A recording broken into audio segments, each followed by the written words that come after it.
So দেখতে পাচ্ছেন বন্ধুরা, আমার কাছে এখন একটি সাপ আছে। তো এটিকে সবাই ভাবেন যে এটি চন্দ্রবোড়া, তো আসলে এটি চন্দ্রবোড়া না।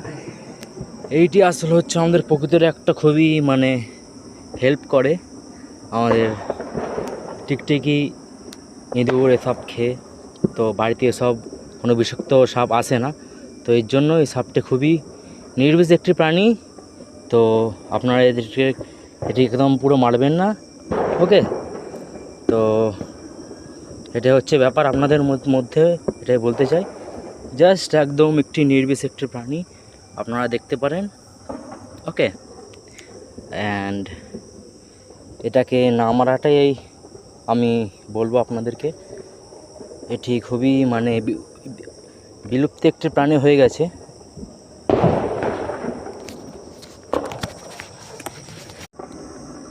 সো দেখতে পাচ্ছেন বন্ধুরা, আমার কাছে এখন একটি সাপ আছে। তো এটিকে সবাই ভাবেন যে এটি চন্দ্রবোড়া, তো আসলে এটি চন্দ্রবোড়া না। এইটি আসলে হচ্ছে আমাদের প্রকৃতির একটা খুবই হেল্প করে আমাদের টিকটিকি, ইঁদুর এসব খেয়ে। তো বাড়িতে এসব কোনো বিষাক্ত সাপ আসে না। তো এর জন্য এই সাপটি খুবই নির্বিষ একটি প্রাণী। তো আপনারা এটি একদম পুরো মারবেন না, ওকে? তো এটা হচ্ছে ব্যাপার আপনাদের মধ্যে, এটাই বলতে চাই। জাস্ট একদম একটি নির্বিষ একটি প্রাণী, আপনারা দেখতে পারেন, ওকে?